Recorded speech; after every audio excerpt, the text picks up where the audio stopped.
The iPhone 16 Pro Max boasts the largest display ever in an iPhone at 6.9 inches as well as the longest tested battery life of any iPhone yet. We also appreciate the camera upgrades and camera control button, but Apple Intelligence lacks that wow feature for now and the charging speed could use a boost. There is some big questions that kept nagging me as I was testing the iPhone 16 Pro Max. Does the larger screen make it compelling or too big? Is the new camera control a game changer or a gimmick? How well do the Apple Intelligence features actually work? If the iPhone 16 Pro Max has the best iPhone battery life ever, how long does it last? After testing this flagship phone for several days, I'd say that it is indeed a handful, and while I am encouraged by some of the Apple Intelligence features I tested in a beta that's arriving next month, more AI capabilities will be coming later. Still, the battery life from the iPhone 16 Pro Max is insane and the camera's predictably great, so this is one of the best phones money can buy. Apple clearly still has some catching up to do with AI and the design hasn't changed much with the exception of slightly slimmer bezels. But this is the new iPhone I'd buy with my money. The ginormous 6.9-inch iPhone 16 Pro Max starts at $1,199 with 256 GB of storage and goes on sale September 20. You can upgrade to 512 GB for $200 more and another $200 will get you 1 TB. I have been a Pro Max user for years since the iPhone 11 Pro Max, but after testing the new iPhones, I'm actually torn about the iPhone 16 Pro Max. It has the largest display ever of any iPhone at 6.9 inches. Yes, the thinner bezels help keep the device somewhat compact, but it is still taller, wider and heavier than the iPhone 15 Pro Max, which I thought was the near perfect size and weight for a big screen phone. I have gone from feeling like I cheated the system to feeling slightly cheated. This might be an unpopular opinion, but I think the new Pro Max is a little too big, at least for my hands. It's more of a stretch now to do simple things like scrolling through web pages or TikTok, and once you put a case on your iPhone 16 Pro Max, it's like a mini tank. The good news is that the Pro Max is built to be more durable. In addition to having a titanium band, Apple claims that the improved ceramic shield display on this model is 50% tougher than the last generation. We can't drop these units, but on paper it's encouraging. The iPhone 16 Pro Max comes in 4 colors: titanium white, titanium black, natural titanium and desert titanium. Our iPhone 16 Pro came in the natural, which looks fairly modern, but I prefer the desert color as it pops more. The iPhone 16 Pro and Pro Max displays don't get any upgrades in terms of brightness or refresh rate, but they are still among the best OLED panels on a phone. The only main difference is that the screens can scale down to a minimum of 1 nits, which means you can use your phone in bed without disturbing anyone else and get an even dimmer alarm clock. Otherwise, the new iPhone 16 Pro Max screen is largely the same, allowing the Pixel 9 Pro to surge ahead in terms of brightness. We measured a max of about 1500 nits for the iPhone 16 Pro Max, while the Pixel 9 Pro XL hit more than 2300 nits. Outside in direct sunlight, the iPhone 16 Pro and Pro Max were both dimmer than the Pixel 9 Pro XL, though Google's phone dimmed faster over time in response to the heat. Other than the display size, the biggest design change to the iPhone Pro Max is the addition of the camera control button. This recessed capacitive button on the right side uses haptic to give you feedback and it launches you straight into the camera. No more having to fumble for the on-screen camera shortcut, and you can now use the action button for another shortcut. This thing is pretty easy to use in both portrait and landscape mode. So what can you do with camera control? A lot actually. A quick press snaps a photo and a long press starts recording a video, but I'm not a fan of the fact that the video stops when you take your finger off the button. You can also slide your finger across the button to zoom in and out, which is pretty smooth. Not as smooth is the double soft press, which launches a sub-menu of various options, from tweaking the depth and exposure to toggling between multiple photographic styles. Camera control works well, but applying just the right amount of pressure and remembering what a single press and double press do takes practice. I also wouldn't recommend taking macro shots with the camera control, as it shook the camera when I got super close to a subject. The iPhone 16 Pro Max gets a bunch of camera upgrades, starting with a new 48 megapixel fusion camera for the main shooter that's designed to read data faster. The result should be zero shutter lag and faster focus. I took some shots of people passing by on scooters and moving taxis at the same time on the iPhone 16 Pro Max, and iPhone 15 Pro Max and the new iPhone was indeed faster. The results were not necessarily sharper too, as you can see in this side-by-side comparison. Here are some camera samples of iPhone 16 Pro Max.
The iPhone 16 Pro Max's video gets an upgrade with 4K video capture up to 120 frames per second, and there's some pretty neat things you can do with that footage.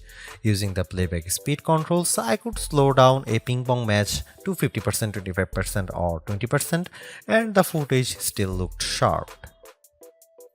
Apple Intelligence is Apple's version of AI that's designed to be more secure and helpful than what Samsung and Google offer. But right now, Apple Intelligence is more of a tease since it's in developer beta right now and it won't launch for the rest of us until October.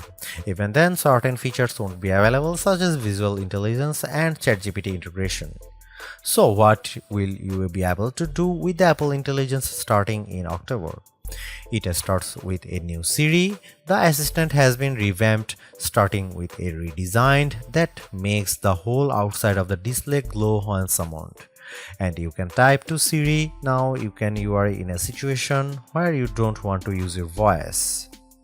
Siri is definitely more forgiving of screws up, as you can correct yourself on the fly and it will still get your command right. I started a timer and changed the time mid-sentence without a problem. You can also ask follow-up questions and Siri will get for the context.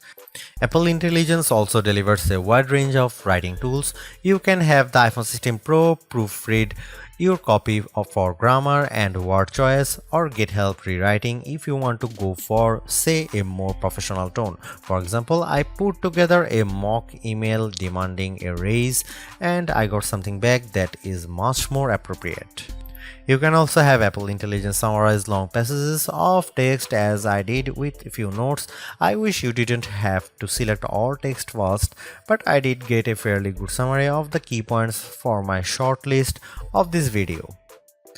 Don't want to look up how-to articles? Siri leverages large language models and Apple support info to give you step-by-step instructions on how to do lots of stuffs on your iPhone, from making screen recordings to scheduling a text.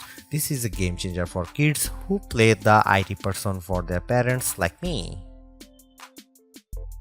If you are looking for an Apple Intelligence feature that tugs at the heartstrings, try making a memory movie.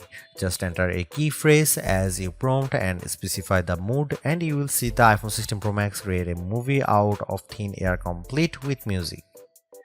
Clean up in the Photos app, a way overdue feature compared to what you will find on the Pixel and Galaxy, but it is still nice to have. You can remove unwanted objects or people in the frame with just a tap. The cleanup feature worked fairly well when I tried to remove a person from a selfie, but you will get the best results if the background isn't too complicated. The iPhone 16 Pro Max features 8GB of RAM and Apple's new A18 Pro chip built on 2nd generation 3nm tech, which blows away the Android competition in CPU performance through not graphics. I was sucked in by the Infinity Nikki game, which was in beta during testing. The open world puzzler has console-like visuals, complete with realistic looking rippling water and smooth animation as you use a special floating dress to jump from one platform to another. On Geekbench, which measures overall performance, the new iPhones are nearly 50% faster than the Galaxy S24 Ultra Snapdragon 8 Gen 3 chip on single core and 15% higher on multi-core performance. The latest Tensor G4 Pixel phones aren't in the same league.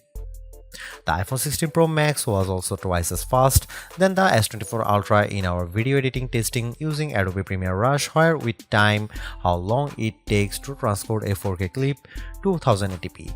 The new Pro phones also shave off a few seconds versus the iPhone 15 Pro's time. So what about graphics? The iPhone 16 Pro Max packs a 6-core GPU compared to 5 cores for the regular iPhone 16 series, and Apple claims that it's up to 20% faster than the iPhone 15 Pro's A70 chip. On the 3D Mark Solar Bay graphics test, which has support for ray tracing, the iPhone 16 Pro was 22% faster than the iPhone 15 Pro. However, that's still 18% behind the Galaxy S24 Ultra, which also delivered higher frame rates on the test. There is one other performance test we ran to see if Apple's claims of better sustained performance are legit. The iPhone 16 Pro Max features a new internal design with a graphite-clad aluminum substructure that's supposed to result in 20% better sustained performance. Interestingly, the iPhone 16 Pro Max turned in a very strong so-called stability score of 84% on our 3D Mark Wildlife stress test, which is better than the 75% from the iPhone 15 Pro Max. But the iPhone 16 Pro hit only 66%. It hit a higher overall loop score but had bigger drop-off. The Galaxy S24 Ultra's score was even worse at 60.4%. Thanks to the larger batteries and other efficiencies, Apple says the iPhone 16 Pro Max has the best iPhone battery life ever, and our testing backs that up. In our battery test, which involves continuous web surfing over 5G at 150 nits of screen brightness, the iPhone 16 Pro Max lasted for an insane 18 hours and 6 minutes. That's 4 hours longer than the iPhone 15 Pro Max and more than an hour longer than the already great Galaxy S24 Ultra. Unfortunately, the iPhone 16 Pro and Pro Max still offer the same lame charging speed. You get just over 30% capacity in 30 minutes from a 30-watt charger, and do not believe the reports that the new iPhone supports 45-watt charging. We tried it and it made no difference.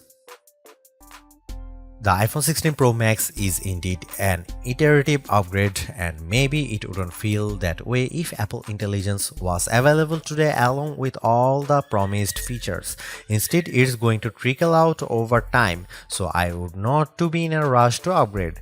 Having said that, I think that iPhone 16 Pro Max is the best phone money can buy right now if you want the biggest screen and longest battery life. It lags in zoom versus the S24 Ultra, but you get more endurance has better camera quality and plenty of creative features like photographic styles and audio mix. I actually preferred the AI capabilities of the Pixel 9 Pro XL series with its smarter Gemini Live voice assistant and other features like Add Me for photos and Pixel screenshots. But the Pixel's performance and battery life trail the iPhone 16 Pro Max. For me, the iPhone 16 Pro Max retains its title as the best phone, but it's not because of Apple intelligence.